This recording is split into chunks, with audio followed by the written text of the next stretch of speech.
Hi, I'm Emma from Warwickshire Young Carers and I'm part of the family support team. Today we're going to be reading this storybook by David Walliams, The World's Worst Children 3. I hope you enjoy. The Terrible Triplets, Bad, Badder and Baddest. The Terrible Triplets.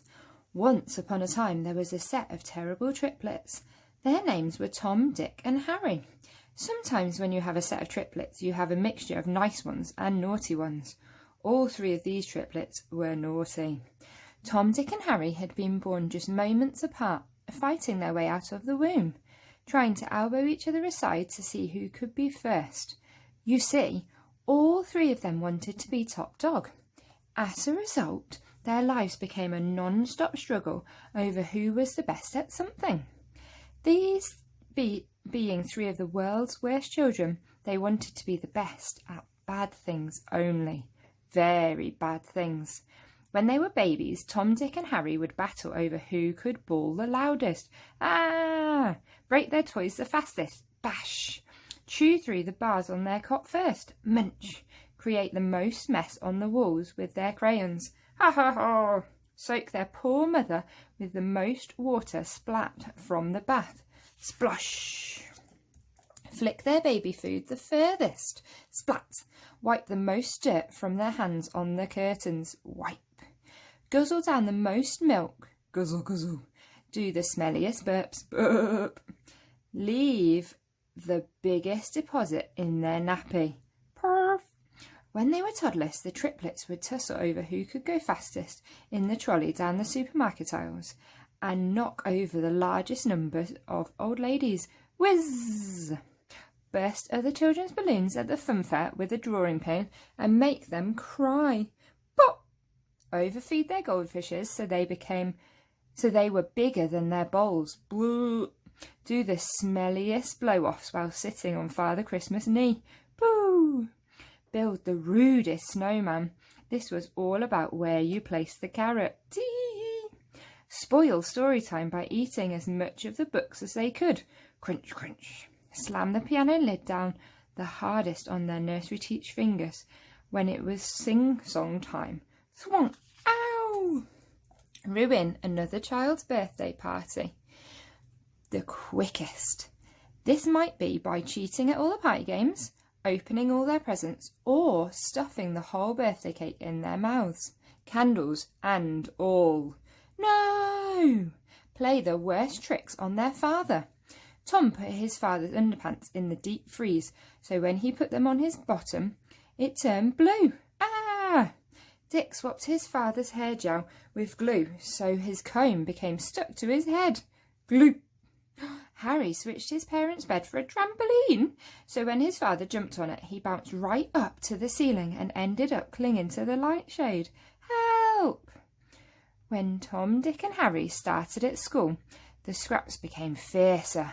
Still, they would fight over who could sneeze the loudest during tests when everyone had to be silent. Achoo! Achoo! Achoo! Hurl jellies the longest distance in the school canteen. Splat! Spray their pee furthest from the toilet bowl. Harry managed 10 metres. Hooray! Boot the ball the hardest at the PE teacher as he refereed a football match. Oof! Write the crudest things on the school bus window. Get in the biggest trouble on the school trip to the local pantomime by catapulting toffees at Widow Dranky. Ouch! Ruin the Christmas concert by making monkey noises instead of singing. Cover the art teacher in the most clay when making a pot on the potter's wheel. Splat! Make the biggest explosion in science class. Kaboom! Tie the most children's laces together at the start line of a running race so they all tripped over. Whenever this trio did something cruel to others, they would laugh. Not a nice, happy laugh, but a mean, mocking laugh. Ha ha ha! As you can imagine, because they were always competing for who could be the worst of the worst. These terrible triplets had upset absolutely everyone with whom they had ever come in contact, and many more besides. As they grew up, Tom, Dick and Harry spent their time desperately trying to outdo each other with their grossness. Tom took to eating his own earwax. He could spend all day and night with his little fingers in his ears, digging the smelliest yellow putty out. Tom slept on the top bunk in the bedroom. "Shut up and look at me," he would shout down. Then, to Dick and Harry's horror and delight, he would eat the earwax, even though it tasted like licking a rusty climbing frame. Dick was not to be outdone. He took to sticking his fingers up his nose and rooting out the biggest, stickiest bogies he could find stuck up there. The boys would stick the bogies to each other until he had what looked like a huge green icicle. Then he would shout from the middle bunk, "Shut up and look at me!" When he had his brother's attention, he would proceed to suck on the icicle, which tasted like rotten cabbage lolly. Ugh. Down on the bottom bunk, Harry was feeling a little left out. How could he outdo the other two? Harry had a belly button that was always full of fluff. Sweaty, manky, disgusting balls of who knew what. As soon as he plucked the revolting globule out of his belly button, he shouted, "Shut up and look at me!" And the fluff tasted like something you might find at the bottom of a deep and dirty bog. In a word, yucksome. One night, the boys' long-suffering mother stepped into their bedroom, something she tried not to do too often, to read them a nice bedtime story. "Hello, dear children, it's your mamma," she announced brightly. Mother was a lovely lady who smiled as sweet as the delicious cake she baked for the local church fete. Life had delivered her a cruel blow when she gave birth to 3 Horace. The 3 boys all sniggered conspiratorially. "Ho, ho, ho!" It may come as no surprise to you that their father had long since run away from home. The poor man couldn't take the daily dose of torture any more, and had travelled as far as he possibly could, then a little bit further still. The forwarding address he left simply read, North Pole. Holding a copy of Goldilocks and the 3 Bears, Mother deftly dodged the traps the boys had laid out for her, the roller skates, the marbles, the toy cars, all carefully placed so the poor lady would slip over and land on her bottom. Mother perched tentatively on the end of the middle bunk. To her horror, she spotted that her middle son, Dick, was chomping on something green and sticky. Chomp, chomp. "What on earth are you eating, dearest Richard?" she asked. "It's a collection of my bogies. Do you want to try?" The other 2 boys sniggered. "No, I do not want to try." The poor lady looked close to tears. "For goodness sake, why are you eating that?" "It's one of my 5 a day," he replied. 5 a day means fruit and vegetables, my sweetness. Bogies are neither. "They are green, though," said Dick. Tom and Harry sniggered again. "I don't care if they're green. You are not to eat your own bogies." "How about other people's bogies?" asked Dick cheekily. The top and bottom bunks rocked with laughter again. "No," bawled Mother. "Please, please. Why couldn't I have had 3 nice boys?" she wondered aloud. Munch came a sound from the bottom bunk. "Harry, what, pray tell, are you eating?" "It's just a ball of belly button fluff." "Oh dear," began Mother. "Oh dear, oh dear, oh dear, oh dear, oh dear." There weren't enough oh dears in the world to express how she was feeling, and dare I ask, sweet, lovely Thomas, what are you eating? "Some nice, fresh earwax." Slurp. Mother's nose wrinkled. In horror, she looked close to tears. "Oh, the humanity! You boys are rotten. Do you hear me? Absolute rottus." "Yeah, we know," replied Tom. "Rotten, rottering, rottersome, rotters. I wondered why you weren't hungry at meal times when I serve up my delicious trifles. Now I know," began Mother. "But, boys, please mark my words." She looked at them all one by one and spoke in hushed tones. "If you eat too much of something, you will turn into it." "Yeah, right," said Harry sarcastically. "This is our room," said Dick. "Get out." Boring goody-goody grown-ups are not allowed." "Don't you worry. I'm going. But for your own good, listen to what I say," said Mother, and she spun on her heel and left. The lady hadn't allowed for the skateboard that had been placed right in her path. She stepped on it and whizzed across the room, before landing on her bottom with a thud. "Good night, dearest Mummy," called out the 3 boys in unison as the tearful lady fled out of the door.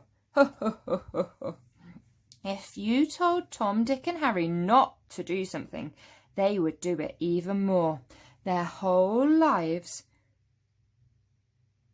were a competition to see who could be the worst of the worst, the worstest, the worsterest, the worsterestest. This was the triplets' chance to find out once and for all who was the grossest of the 3.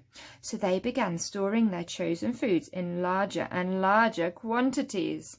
Tom began to stockpile his earwax, keeping it in an empty jigsaw box at the end of his bed. Dick picked and picked and picked his nose and stuck all his bogies to each other. Soon he had a bogey stalactite as tall as he was. Harry collected his balls of fluff, belly button fluff, and placed them in a chocolate box. His plan went awry when their elderly grandmother visited and assumed they were indeed chocolates and scoffed the lot. "These chocolates taste hairy," she muttered as she plopped another in her mouth. The 3 laughed. With all his own balls of belly button fluff gone, Harry went to all the grubbiest boys in school and plucked out theirs. "Gimme that! Get off!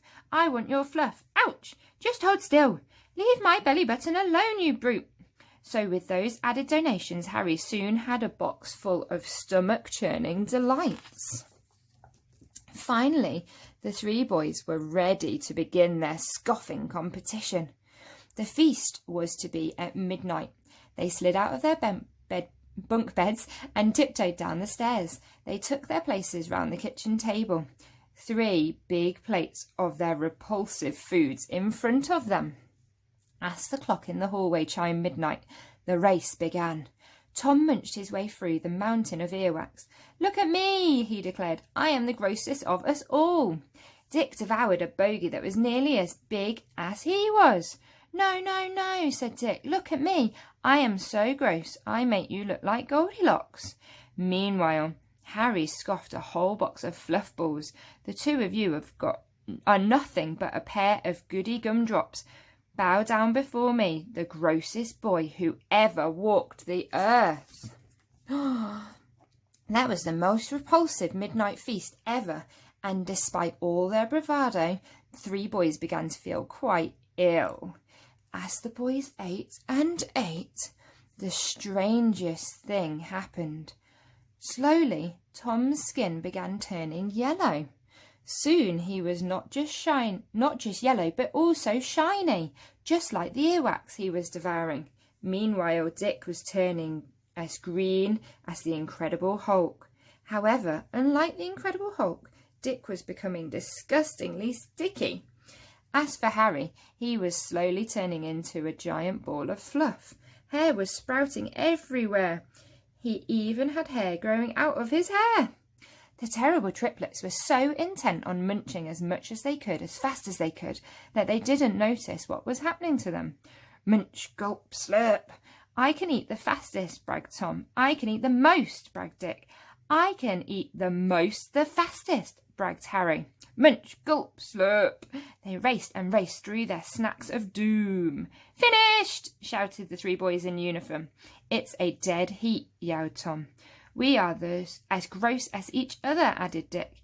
"But we have to be the grossest children in the world," concluded Harry. "Ha, ha, ha!" They all sniggered together. Well, after all that scoffing, the 3 felt more than a little unwell. Though nobody wanted to admit it, they went back to their bunk beds, farting and burping. Burp, fart, burp. Hopefully the awful feeling coming from their tummies would have worn off by the morning. How wrong they were.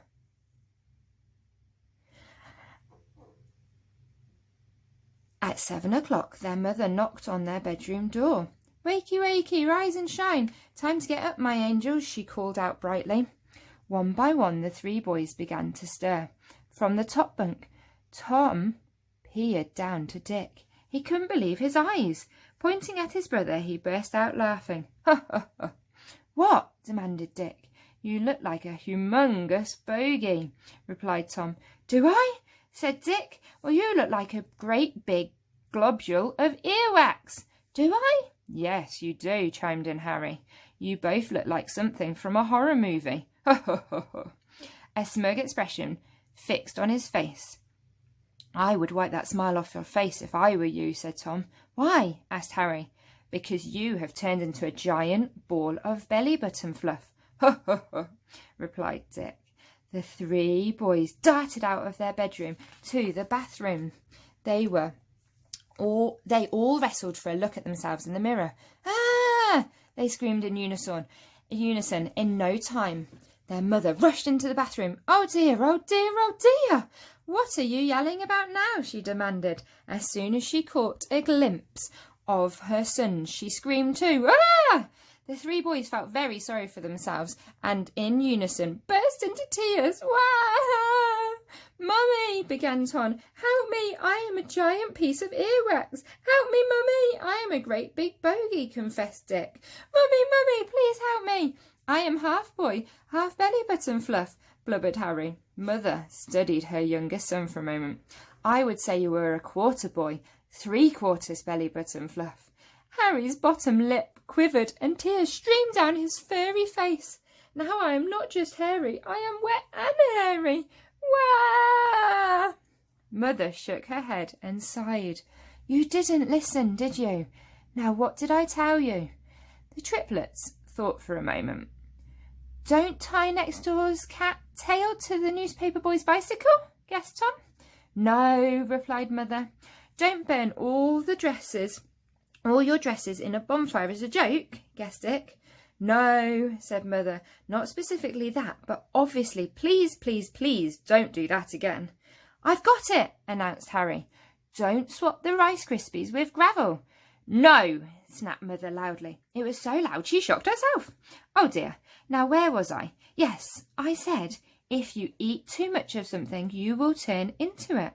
"Oh yeah," they replied in unison. They weren't the smartest of children.